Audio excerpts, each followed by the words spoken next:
This audio presentation of Neville Goddard's Feel Deeply is brought to you by audioenlightenment.com, copyright 2012, all rights reserved. Feel deeply. What you feel deeply is far more important than what you are thinking. You may think about doing something for a long time and never do it, but when you feel something deeply, you are spurred to act, and God acts. He who is the cause of all life acts through the sense of feeling. You can think of 1,000 things, yet not be moved to act upon one of them. A deep conviction felt is far more important than anything you could ever think. Let us turn to the first chapter of the Epistle of James. Ask in faith with no doubting, for he who doubts is like the wave of the ocean that is driven and tossed by the wind. Let not that person believe that a double-minded man, unstable in all his ways, shall receive anything from the Lord. But be ye doers of the word, and not hearers only, deceiving yourself. For if you are a hearer only, and not a doer, you are like a man who observes his natural face in a mirror, and then goes his way, forgetting what he is like. But if you are a doer of the word, and not just a forgetful hearer, you will look into that perfect law of liberty and persevere. That man shall be blessed in all his doing. How do you go about being a doer in place of a hearer only? By acting in faith. Scripture's central character, called Jesus, set no limit upon the love of God and the power of faith. In fact, all of his great deeds were prefaced with the words, according to your faith. Now faith encompasses feeling. If you have faith, you will act. And if you act, God in you is acting. For God is your own wonderful human imagination, whose eternal name is I Am. He acts only when you feel it. This is true even in the most practical way. If I tell you what I would like to be, and you tell me to go my way as I already am it, and for one fleeting moment I see the world as I would see it if it were all true, then turn and walk away, forgetting what the world looked like only a moment before, I am a forgetful hearer. But if I am a doer of the word and not a hearer only, I persevere, or, as the word is translated in the King James Version, I continue in the state, for all things are possible to the power of the word. Look in a mirror and you will see your face reflected there, but you have another mirror which you can look into. That is the mirror of your friends. If they heard your good news, their faces would reflect it, would they not? Assume your desire is now a fact. Feel its substance and reality. Then let your friends see you in that state. They are your living mirror. Now persevere in that state and do not turn away and quickly forget what you are like. Walk through this door tonight in the assumption that you are the man or woman you want to be. It doesn't make any difference if the outside denies it. You have seen the expression on the face of your friends and heard their congratulations on the inside with faith. Now carry this feeling into the deep and persevere. Conjure a living mirror of friends and acquaintances who have heard your good news and accepted it as permanent. See your face reflected in theirs. If they love you, you will see empathy. They will be rejoicing because of your good fortune. Now persevere in that awareness and do not forget what you have seen in your living mirror. If you do, you will be blessed in the doing, as you are told in the first chapter in the book of Psalms. Blessed is the man who delights in the law of the Lord, the perfect law of liberty, for in all that he does, he prospers.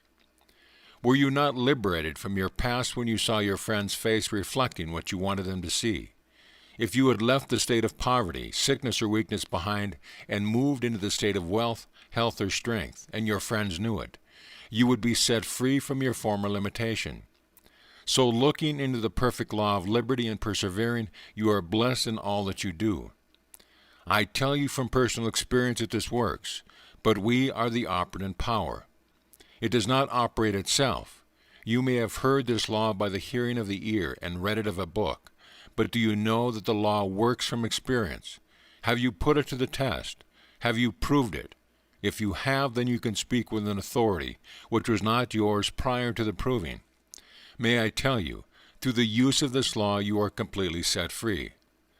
I have been in many places where I was forced to test this principle. While on the little island of Barbados, which only had 2 small ships serving as well on the hundreds of islands nearby, I made a commitment to give a series of lectures in Milwaukee for the 1st of May. When I called, the shipping agent informed me that due to the fact that the ship sailing out of New York carried only 60 passengers, and the one from Boston carried only 100, that there was no passage available between the 1st of September. He promised to put my name on the waiting list, but gave me no encouragement as the list was very long. I hung up the phone and sat in my chair in the hotel room, closed my eyes, and assumed I was aboard a ship heading toward New York City. I assumed 8 or 10 of my family were coming aboard with me, and that my brother Victor was carrying my little girl. I could feel the motion of the plank.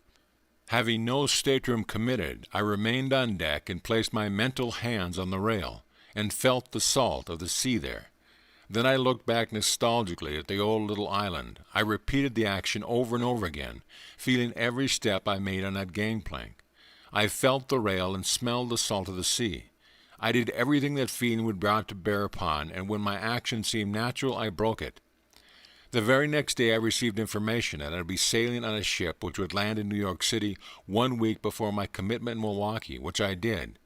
When I asked the agent how I obtained the ticket, he said they had a cancellation in New York, and the one person he had called on the waiting list felt at the time it was inconvenient.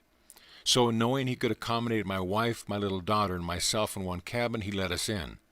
I never heard why someone canceled in New York, or why the one he called in Barbados could not take the ship at that time, or why the agent did not call others on the waiting list.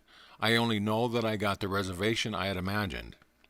I have told the story before, and someone in the audience once said, "Was that a Christian thing to do? You might have caused someone to cancel their trip." But I tell you, as I told her, it was the only Christian thing to do. For I used the Christian principle of fulfilling God's law. How it is going to be fulfilled is not my concern. I am told that whatever I desire, if I will but believe I have received it, I will. God never creates a desire in the human heart that he has not already proved its satisfaction. This is true of every desire in this world, as well as the greatest of all desires, which is a thirst for God. Do you really want an experience of God? Apply this principle towards it. Do what I did when I wanted to leave Barbados and come to America. I looked into the perfect law of liberty and persevered. God doesn't give you one law for your desire of this world and another for your search for him. It is the same law. If you have had the experience of which I speak, would you tell someone about it? Is it a consuming desire, or do you want something other than that first? Perhaps you want a lovely home, security in the sense of money in the bank that you can touch, or stocks and bonds that pay dividends. If you want to feel wealthy, travel, and have lots of things before you thirst for the experience of God, it is secondary, so don't try it. But if an experience of Christ is your consuming desire, then don't hesitate to put it to the test. Put first things first. If your first desire is to be recognized in the work that I am doing, then apply this principle towards it, and let the thirst for God take its own good time to envelop you. And when it does, apply this principle towards it. Feel in depth, for what you feel deeply is more vital than what you think. Every day you can think about how wonderful it would be if, and never act. But if every day you would feel how wonderful it is now, it will become true. Shakespeare said, "Assume a virtue if you have it not." A virtue must be felt to be assumed. Refrain from the assumption tonight, and it will be easy to refrain next week, and still easier the next. But if you will assume your desire is fulfilled now, and persevere in that assumption through the sense of feeling, it will be externalized as a literal fact in the world. I am calling upon everyone to put this into practice. Every desire contains its own satisfaction to be fed upon. It's entirely up to you. You may feed your hunger by thinking of your desire, or feed its satisfaction by thinking from its fulfillment. It is God who gives you every desire, be it for things of this age or the age to come, as told us in the book of Amos. I will send a famine upon the world. It will not be a hunger for bread or a thirst for water, but for the hearing of the word of God. When you want to speak the word of God, your hunger is not for the hearing of the word, but for the glamour connected with the teaching. It is a spotlight you desire, and that too has been provided for. Every desire can and will be satisfied if you will look into the law of liberty and persevere. Then you will be blessed in all you do. A chap came to see me from New York City yesterday. When I heard his request, I would not tell him my reaction to it, but that I would hear what he had it. This chap, now retired from the antique department of Macy's, has been teaching in one of those isms back east. Then he started corresponding with a group out there who, unable to believe in themselves, wants a leader. So they have asked him to come and lead him. When he told me the nature of his desire, I was sorry that all he could see in life was a spotlight, but I granted it to him. He is tired of playing third, fourth, or fifth fiddle to a leader who has milked $1 million out of those who are buying bricks in heaven. Having nothing, this man's followers are building heaven for him and giving to him as their gift. They have bought valuable land in New York City and built a building on it. Then he threw a banquet at a large hotel, and they paid $50 for the privilege of seeing the mortgage they paid for burned. But the land and building are in his name. Back in 1943, this same man told me he was coming to New York City for only one purpose, and that was to make money in the so-called New Thought movement. When I heard him say this, I thought he was in the wrong profession. If he wanted to make a lot of money, he could go into steel, oil, or coal. If you want to do this work, you can live well, but will not have the ambition for millions. Well, he wanted lots of money, and now he has it, as well as homes in the country, an apartment in the city, and a lovely large building in New York City, which those who love to be milked paid for. The chap who came to see me assisted this man. He has seen how phony it has been, but he hasn't completely overcome it. He still wants a spotlight, and now he has the opportunity to get it. I will pray for his success, not as a teacher, for he is not one, but for the glamour he will receive by those who want the nonsense, as they are going to start off by not eating meat, smoking, or drinking. In fact, a complete loss of the palate. His request does not offend my moral code, so I can easily see that he is successful. But I urge you who are sincere to try to create within yourself a longing for the deepest of all desires, and that is to know God from experience. If you can really thirst for God above everything else, then use the same law of liberty. Look into the faces of your friends and say with deep conviction and feeling, I have had the experiences of which Neville speaks. The entire series, from the resurrection to the descent of the dove, has unfolded within me. Then persevere, for God has provided a satisfaction for that hunger, and you will know it. But if this hunger is not yet upon you, and you sincerely want a better way of living that is not wrong, simply use the same principle of the perfect law of liberty and persevere. Having acted, don't turn and forget what you have done, but sleep in that conviction, and in a way you do not know it will be yours. Tonight many of our friends are not here because it is Memorial Day, but I tell you, not one moment in time is holier than another, and there is no earthly place more sacred than the other. Wherever you stand is sacred ground because you are there. Today millions are celebrating Memorial Day, remembering the dead and placing flowers on the grave of their loved ones that do not occupy. This morning, just prior to waking, I saw my brother Lawrence. He died at the age of 62, but looked much older because he had suffered so much before his departure. This morning he was only about 23 years of age. We were both fully awake, and he asked me to tell his wife that the money he left her was for her, and not to save it for the children. I said, Lawrence, you don't have to go through me to tell Doris. She wouldn't give one penny to anyone anyway. She never has. Do you think she would change now? Her only concern is that you did not give it all to her, but share it equally with your 4 children. But I was with Lawrence. He was strong, strapping, and handsome, blond with brown eyes. He is the same Lawrence with the same intelligence he had when he left here. He is younger now, but he still has the memory of the family he left behind. The veil is no clearer to him than it was in those on this side. Only one who is awake can penetrate the veil consciously. It is easy now for me to go beyond the world of dream and enter the world of spirit waking and meet my friends there. But on Memorial Day, men think of the dead, while I am speaking of life everlasting. Let the dead bury the dead, and follow me, for I have risen from the dead, and I speak of the living God who is real. I cannot go to a cemetery and put flowers or a flag on that which is not there.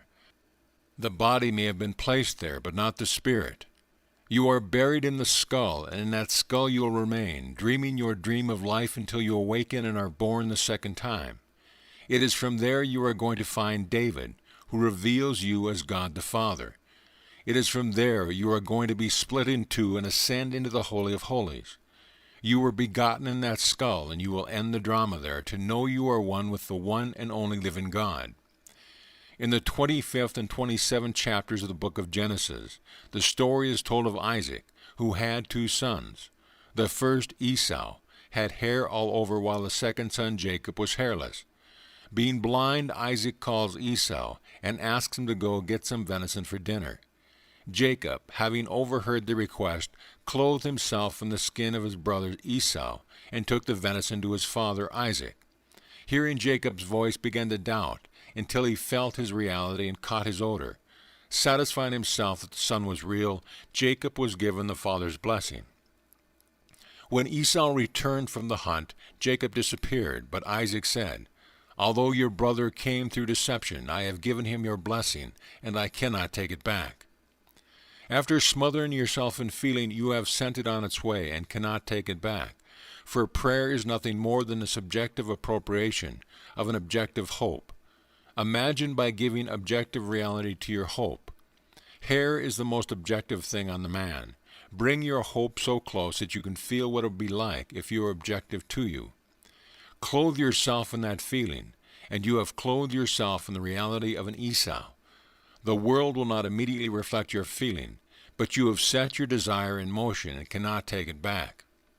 You have given a subjective state your blessing by giving it objective reality. Now it must fulfill its destiny, so that you will be blessed in all that you are doing. If you don't give your subjective hope objective reality, you can't be blessed in its fulfillment. You must clothe yourself in the feeling that your wish is fulfilled. Jacob is your desire, waiting to be clothed in the feeling of an external reality. Catch the feeling, and you have clothed Jacob with the external reality of Esau. Now deceive yourself into believing that your desire is externally real, and give it your blessing by subjectively appropriating your objective hope. Who is the blind Isaac? You are, for you cannot see what you are asking for in your outer world. It's a hope, and you are blind to it. But when you clothe yourself in the feeling of its fulfillment, you are eating the feeling of satisfaction. Feast upon this feeling morning, noon, and night, and in a way you do not know your desire will become an objective reality in your world. In this story, we see the importance of feeling. Isaac asked Jacob to come close and kiss him. The word translated kiss means to set on fire, to burn, to touch. That's an emotion, an intense feeling. Reality is felt through the sense of touch. Feeling is touch. Tasting is touch. Scripture tells us he tasted death for all of us. How do you taste death? By experiencing it. Jesus tasted death by dying in all, that all may know who he is. Now I urge you to put this teaching into practice.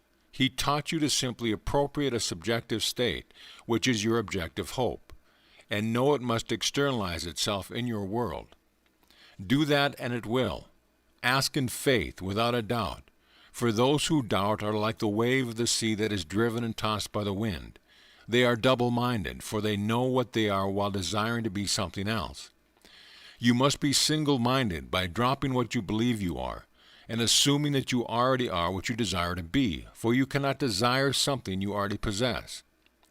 Look into the wonderful law of liberty which sets you free, and you will see your freedom in the faces of your friends. Persist in your assumption, and it must come to pass. Now let us go into the silence.